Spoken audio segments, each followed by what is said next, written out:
Hey, I'm Chris Van Vliet. Go behind the scenes and beyond the headlines with the biggest names in pro wrestling and beyond. Mr. Sandman. All I ever wanted to be was a pro wrestler. So I got to live my life and make people really happy. The Heartbreak Kid himself, Shawn Michaels. Do you think there's anybody better than you were? I think I was great at what I did, and I think other people were great at what they did as well. Greatness is more a mindset, I think, than anything else. Mindset, motivation, insight with Chris Van Vliet. Follow and listen on your favorite platform. The Bill Clark Show, presented by Dr. Pepper. And now, Coach Bill Clark. Welcome in. It's Coach Bill Clark Show, presented by Buffalo Rock Dr. Pepper. Molly Robinson, along with this guy, Landon Roberts. I'm Pat. That's Coach Bill Clark. Coach, how was the 4th of July holidays? Very good. Did you guys enjoy the holiday? Yeah, we did fireworks safely. Fireworks safely? Yeah, if you get your coach safely, we did fireworks safely. I'm adding that to the repertoire. What is that? So everybody's got their digits? Do we have an we app? did. Do we have an app? App's coming. App's coming. Yep. Is it? Please tell me it's Jack Crow. Yeah. Teaching you the proper way to light a Roman That's not candle. how you light a bottle rocket. Right. That's right. What is the? I'm curious. Now I know your grandsons. I have grandsons. Yep. What is their favorite go-to firework for the adults to shoot off? Well, you go to the assortments. They of course still, we got the sparklers, we got the Roman candles, but we were big stuff today. I'm to my left is the giant fireworks, Pell City fireworks. So this is the prequel to that. Oh, and they sit there and watch that being lit and see if somebody gets injured. But they're sparklers, but they like the big things. do you feel like nowadays you spend more money on fireworks than you've ever spent in your entire life? Absolutely. Just because of the grandkids? Because of grandkids, and of course it was $250 this year. So as we know, A little You got extra. to do it a up. little extra. My neighbor and I had a little thing going. My flag was Cameron, who I love, saw that I had a really big flag. I have one coming in the neighborhood, and then I had one on the back porch, and he saw it, got jealous. So he was trying to up you on Tried the to flag. up me. In fact, he dressed up as George Washington. What? What did you Yeah. dress up as? I did not dress up. I almost was going to say something funny, but I didn't. But he dressed up as only George Washington imagine. in the morning and in the afternoon. So he really probably got me there. Well, he probably started early in the morning. He did. I give him credit. That. Well, I didn't my folks, flag was still better. how about next year? Next year, it'll be 251, but still, he'll never see it coming. What's his name? Cameron Williams. Cameron. He'll never see it coming. People with horses. I mean, heck, you got a lion to come to Prattville. Correct. People with horses. next year. You ride in like Next Revere. year, yeah, and it's real. You do your own Freedom Trail, and you do it. the whole deal. Yeah, We might have a battle reenactment. that'd be big. I need you Can to. me and Pat be extras? I need both of y'all to die. Okay. What? Yeah. Well, I mean, it's for the cause. Yeah, How about on the lake? I'll die for you, Coach. On the lake, you basically do a reenactment of Fort McHenry because you got the big flag. Mm-hmm. See? Star We Spangled were kind of Banner. very, very Strait of Hormuz this time. That's you. Yeah, you got a little sea-doo. I can be one of those little mosquito boats. Yeah. We'll just shoot at Landrel. Just- and that could be fun. Yeah. would We be get a big fun. pontoon out there, Yeah, and then it'd be fun. try to keep me away. All kidding aside, good time. Yeah. Great time. I know you were telling us during the break, a movie you recommended to me and Landry because we love history is the new George Washington film. You said that was very good. Oh, absolutely. Of course, I'm history major. Yeah. Young Washington was terrific. Very close, very accurate, well done. It ended up being a packed theater on Sunday, and I've talked to people that went to see it, but I think there was 3 different times people clapped at the end of the movie. Oh, very Yeah, cool. just very patriotic. I mean, what you would think, but it was well done. I think all our listeners would love it. Was there one specific part that you were watching, you go, ooh, I didn't know that, or you said, I don't know about that. I'll have to double check. Yeah, and I mean, probably like a lot of folks, I've seen the different we got some really good documentaries out there, multiple shows. I think really there was the Native Americans. There was a time in there where they really decided they're going to shoot him. They're going, the chief. And I ended up reading more about this afterwards, and they had him dead to rights with great shots. Kind of tough to hide a 6'3" leader while everyone that he's commanding is 5'7". And they're shooting him. Yeah. And they don't, and goes through his jacket, goes through his hat, and afterwards the chief says, you're blessed. Yeah. You are. This is a big deal. Providence is with him. Providence was the word they use, obviously, and for the good Lord. But I mean, it was just really and well done. It's well done. I highly recommend it. Well, if Washington, just looking at his stature, he's 6'3". I think a lot of people, they don't realize that he was a taller man. But what player profile position? I mean, is he a quarterback, or does just kind of knowing his mental makeup? Is that His who you leadership want as your qualities, quarterback? That's what you would say. I mean, but if you go back and really study, I mean, he was considered the best horseman of the time. Yeah. I mean, he was just a dude. I mean, he went out at 20-something years old into the backcountry to survey, and which was, Native Americans and the French and all the things. I mean, and that was what stood out about him, was this physical prowess. And then, of course, we talk a lot about leadership on this show, but the lessons he learned. I mean, he screwed up, in some things early on, and to learn from those mistakes. And that's really what, it's kind of the things we talk about when we're talking about the thing that probably just, how he was probably mistreated by the British is what really probably set him up to lead against them down the road. All the things, as I always think about, which, in a game, this competition against this other opponent. He was really big on spying, back in the day, if you ever watched Turn, the great series on A&E. Yeah. Yep. On spying back in the Revolutionary War, that he really believed, but understand the enemy feints, and we're here and we're leaving, and keeping the fires going while they got out of there. All those things that were part of strategy, which I love. Just some really neat things to watch his evolution, if you've ever read, biographies about him. All right. So during our summer months here on the Bill Clark Show, you have taken us through the timeline, the calendar, so to speak, in regards to, okay, here we are post 4th of July as a football team, as you're preparing your team. What is still going on amongst the football office building? What are the coaches doing? What are the players doing? Because you're on the cusp of starting fall camp. Yeah. And for me, we took a 2-week right at the 4th because camps were so important to us. The youth camps. Yes, the youth camps, the high school camps. Yeah. I mean, that's how we really saw a lot of players. And so that was a time, and I really wanted to be there in those early workouts as the freshmen came in, as the transfers came in, anybody that didn't go through spring. So that was a big group, and you wanted that group to really be part of the team.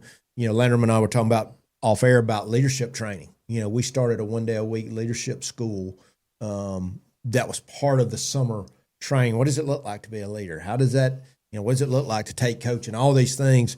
So that was part of that. So getting those guys in, I really wanted to be there. So, are the coaches back yet? For us, it was 2 weeks, a week before and a week after, and we gave the kids off. I know a lot of guys are back. They gave them off that week. And I think that, some others may have taken a week earlier or different times.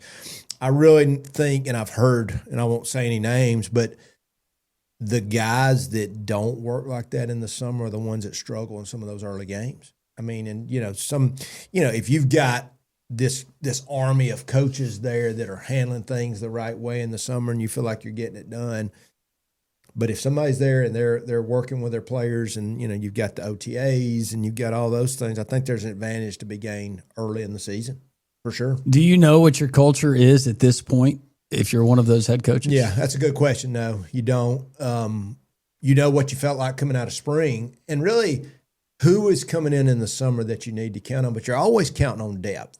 You're always creating the rest of the team. So you're watching those guys and see how they acclimate, And for us, there might be that guy that I got because nobody else would wait on him. I've told this story many times. He had the grades that weren't there yet. Maybe he's sitting at a 1.89 GPA and we needed a 2.0. And I knew he was taking a class, but I had to wait on that. Sure, I may have had to wait till August. As much as I wanted to get him in there, he's this receiver who I know can come in and play. He's got a chance to come in and play. Now, what am I going to lose? I'm going to lose all this time of how we do things and the leadership and all. And so that's the worry. Soft tissue injuries, all the things that could happen because he's getting there late, but I had to wait on him because that's how I was going to get him. Yeah. So you have to factor all those things in. But this is the time as a coach where you're going, it's here. It's interesting because the question that Landrum just asked you about the makeup of what you think you might have with a team. I know you're getting reports during obviously from the weight training facility and everything. But hey, this is what's going on. This guy is going through his proper reps. He's not showing up late. And you just said that maybe that doesn't show up until the first couple games of the season, how much they really did do their work in the offseason. That just the playbook or the physicality or all the above? Yes, all the above. And I think, if we just said, all right, what's the secrets? What's the things that you did that other people didn't do? That was where I thought we made the hay was you're not the strength coach in there, but I wanted somebody positionally to be there to see that lift. I wanted some, and for us, it was skill work at the time, where it was, we could at least sit up there and watch them or, anything without a ball we could do. So we would go out there and do the related drills. But as we're peaking toward that, plus we're doing this work on these opponents. I know we're talking about individual guys now. But just, what are they doing extra? What are the film study? Are they finding time to really get in there and catch up as much as possible to maybe the guys that were here already? What are some of the nuances with film study? Because you got personnel and so much turnover. Yeah. It's not like the old stock film, I guess, that used to make it a lot easier when you had guys that were coming back. Yeah, it's so different now because you can watch film. I mean, you can take time. You've got a X amount of time in there that you can actually find time to watch film with your own guys now. But what happens now because of iPads and laptops and iPads, you can go in there and mark plays, and they just get emailed to them. So here's the cuts from this game. But what I wanted to do, I wanted them to say, and I've told you this story, we're going to take 6 weeks, and that's 6 opponents. And so I would talk to those guys a lot about, all right, this week, we're watching North Texas, this week, so-and-so. And then I wanted coaches to ask. Now, that's, that could have been more of a voluntary time, but we saw who logged in and who didn't. I mean, so there was ways to do some checking. But that conversation, I always felt helped us down the road when we did have time.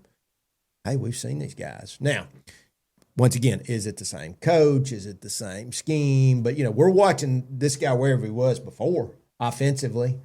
And I wanted those players doing that. So what can we do to get ahead? I mean, I think every coach out there is trying to get ahead. Yeah. You're getting ahead, I'm getting ahead. What's the best way to get ahead? And we're all searching for that. I do think there's a thing now that really is important on the side, and I mentioned soft tissue injuries. The volume of work that is put on a body ends up wearing on them. And of course, you guys know me. I'm a work guy, but I want to work smart. Yeah. That volume of OTA, running, lifting, when does that turn into a hamstring pull? And all of a sudden, you don't see it. You think, man, this guy's great. And then you hit August and practice 3, he's out for a week. And that volume starts to play into that. And because camp is camp. So the fact that we can monitor their steps and how many steps they're taking and what's their yardage, what's their mileage, how much. And, you got certain positions, you're just like, holy sheesh. This guy's ran miles, receiver routes. Yeah. I mean, what are you going to do as a receiver? You got to run routes. Yeah. So those are things. Are you limiting those guys when you're seeing that stuff? Are you coming up to them? It's not the player coming up and going, Coach, I'm a little banged up. I'm a little tired. Are you going up and saying, hey, we're going to hold you back a little bit today? Well, yeah, that's the thing. When it first started, there was just this arbitrary, well, he can't do this, or he can't. I'm like, whoa, we got to decide what's even the science of that. So this has been around long enough to people start to see. But for me, it's like, I don't see anything. But now what happens in August? That was the thing at the end. We started saying, okay, does this volume of work we're doing, along with them doing all this skill work, because they're also doing extra stuff on their own. Maybe they want to come in there in the evening and just throw. Is that adding up to some problems in August? And we got to have them in August, especially if we've contributed to the injury.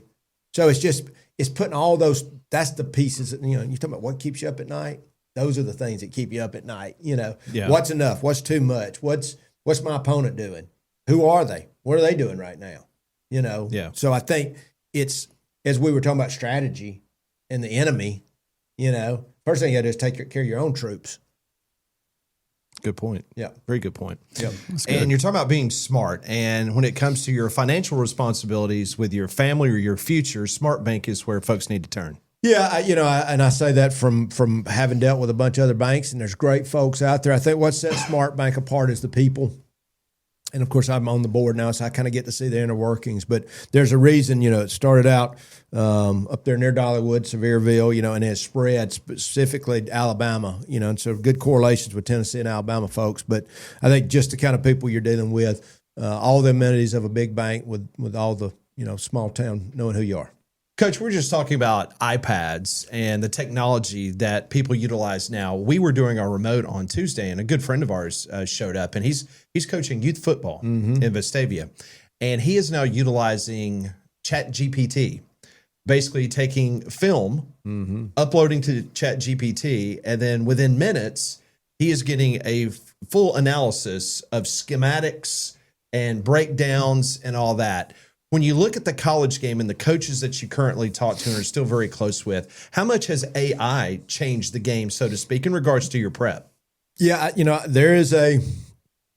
it's out there now that there is a company with high-level AI, and I think I told you that it's talking about being able to break film down, and I'm going to have to see it. I've not seen this. I think when I do some of my travel in August, I'm going to want to see that. But I know that is a thing. I mean, if any of us are using AI in any way, you're just amazed. I mean, the uploading of documents medically, I'm not telling it's just insane. But to see that move over into the space of football and, but once you've put the data in, just like what we got with Coach Safely, once our data has been put in there, we can extract and put together. And that's what the film study is now. The question I'm going to have for these guys now, granted, if I've already got all the stats, I get to, because there's just a lot to be said when I can just watch. When I'm sitting there getting to just watch versus having to write down. Now, I told y'all my deal was I'm going to draw up at least 2 games of every single nuance that I can see. And that's how I would learn it. So, there's going to be that, when do you just look at numbers versus learning something by, but I mean, you're still going to watch it. You just not having to take all these notes because it's going to be sitting there for you. But knowing who this person is before they start. And I remember this was said by Bill Belichick years ago. He talked about reinventing himself. And I've always remembered this. They would be a totally different team the next week. And you're trying to be a totally different team because why? They got your stats. So they're going to try and make you left-handed. So what do? You go be different. I always try to do that defensively. And I've talked to y'all about that before, setting up that next opponent, especially the ones I knew I had to beat. I've give them looks purposefully, even to maybe the detriment a few times, where I'm like, all right, I got to win this game, but I've got, let's say it was 2 spread teams. I've got to give them this look, and they have not seen this look. So I think AI is you're going to know who you're dealing with, and even to the point where things that are tips and giveaways, I think it's going to be able to find it. So I'm going to be interested to see the latest on that because AI has grown in the last months. I know, once again, we were talking about Coach Safely, dumping our data in this brain that learns on itself. And that's what's happening with this. That AI brain is learning your opponent, yourself.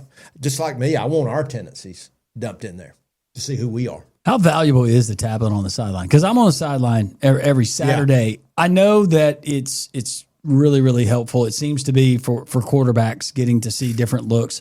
To be honest, some guys, when they get shown the tablet, they look like they're hunting water and hunting air and not really sure if they're comprehending a whole lot.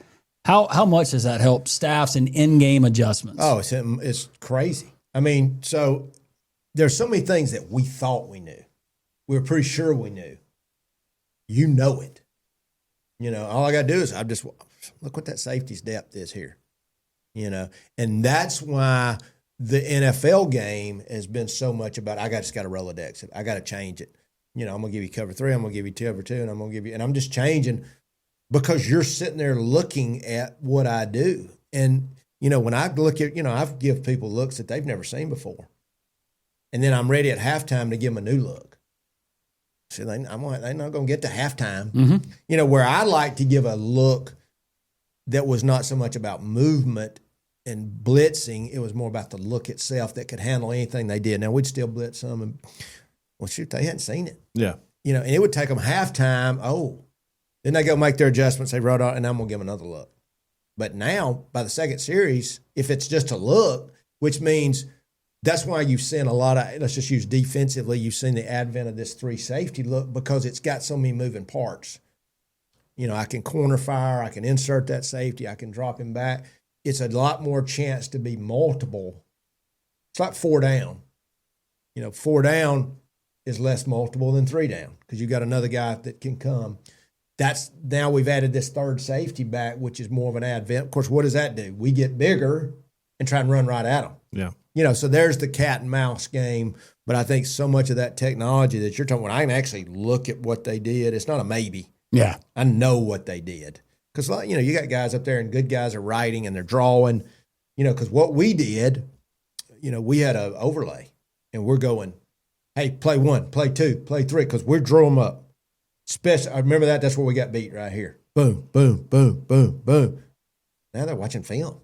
I mean, they're literally watching what happened. You're going, it's hard to hide, so you better be multiple. Always wanted to ask you, I've never asked you this question, and you just brought it up, talking about halftime. We hear it all the time. You know, halftime adjustments, that's just such an overblown cliche when it comes to football. Mm-hmm. How much can you actually go in those 15 to 20 minutes?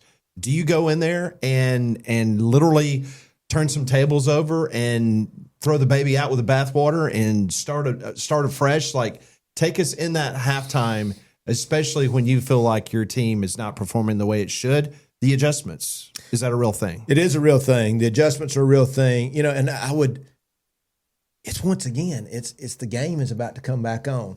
So for me, and I talked a lot about trying to do it in practice where we always created a break. And I started doing this at Jack State. Old trainer I had there is like, we need to get some Gatorade in them. And I'm like, okay, let's create a break in here because it's so hot so long, you know, and we didn't have an indoor. So we created a first break that was start the game. Just a quick, get everybody up. I want the mindset to be right after we'd done pre-practice. But then the second break, I called it halftime, was a little bit later, some fruit. But I want them to restart because that's so much for me. You've got to restart those batteries. I mean, you're coming in, you're like, you know, are we ahead? Which is always at 0-0. We're ahead, always 0-0. But we're behind. You know, and I wanted to have practiced, we're down by 3 scores. What does that feel like? You know, I don't plan on being behind 3 scores, but we're going to talk about, and then how are you at those times? So what I always felt like at halftime was, what did we need? Mine was mostly confidence. Hey, we're fine. We've got this fixed. Because a lot of it is, these are the things we've seen, and this is what hurt us. Or they missed this when they're coming back to it. Have you ever thought about coaching soccer? Sorry, too soon. You said 3 scores down. No, I have not. But I did watch soccer. Yes, as we all did. Yeah, we're Patriots. We're Patriots. Yes. No offense, soccer. Coach Safely, we cover all sports. That's right. So, you know, but I think the halftime is such a, you know, it is. I don't know if it's a rah-rah, but now what I did, you know, and everybody have their things, but we would go get back out for that quick warm-up, right? We wanted to do a quick warm-up. I've seen teams hardly come out. I've seen teams come out early. You know, but I want to get them re-warmed up just quick, and then I brought them up. Every time I brought them up one more time because they're coming out of the locker room. You know, maybe they were over there. I mean, they might have been getting an IV. They might have been whatever they were doing. They were with their coach. Mine was just quick. All right, let's go. Yeah. Because I wanted to see them one more time. I want to see their eyes one more time before the second half kick. I just want to make sure.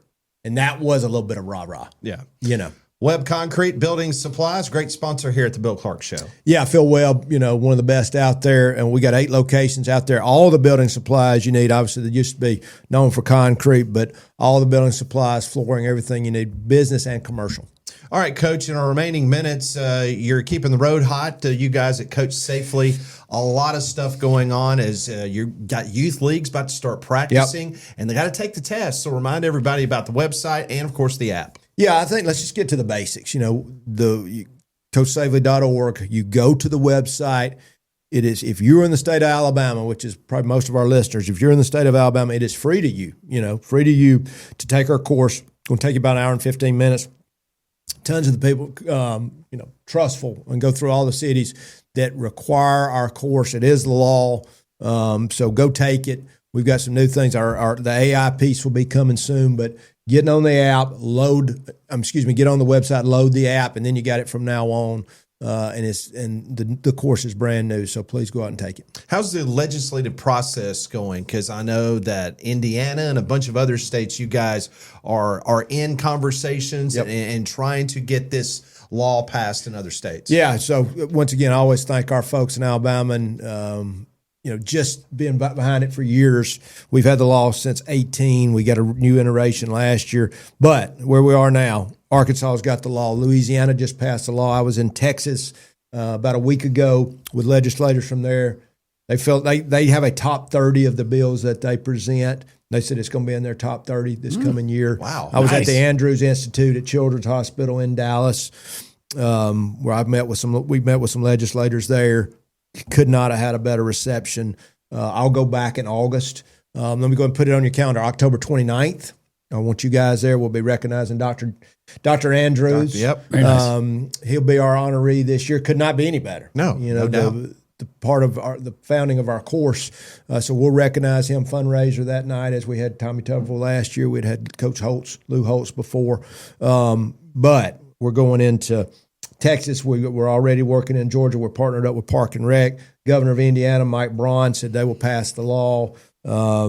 We're going to Mississippi next. We're going to try and hit all the southern states, but I think Indiana will help get us into the central part of the nation. When we think about this time of the year, especially here in this part of the state, that's some of the scariest times when you're participating in physical activities outside. There's so much good we've got in there about hydration and, what do you, like we talked about, like a cold tub. Like if we were trying to get a child and got overheated. Get that core down. We guess all we need is a tarp. Yeah. Right. And if we had a tarp, we could put ice water in there and put that child in that ice water. I mean, there's so many things in there that we talk about in the course, whether it's overuse injury, whether it's heat, whether it's lightning. I tell you, yesterday I had a scary moment. I had a lightning bolt. I am literally outside near the boathouse, and it went thunder and lightning just like that. Just went overhead. I'm looking at it. Probably hits about 100 yards away. I mean, I thought I was struck. Yeah. Oh, no. And it just popped up. But as you think about kids out there and keeping them safe, and once again, so they'll play. Let's keep them safe, though. They'll play and keep playing. So I've got to follow my own advice and be careful. A lot of these things are applicable, though, in everyday life, not just sports. Yeah, as I said. Nice to have around. As I said, when I first looked at our course a few years ago, I'd not looked at it in a while, and I immediately texted everybody in the family. I said, everybody's got to take the Coach Safely course. Yep. Good advice. That's another edition of the Bill Clark Show. For Molly Landrum, I'm Pat. That's Coach Bill Clark. Join us next week on the Coach Bill Clark Show, presented by Dr. Pepper, Buffalo Rock. This has been the Bill Clark Show, presented by Dr. Pepper.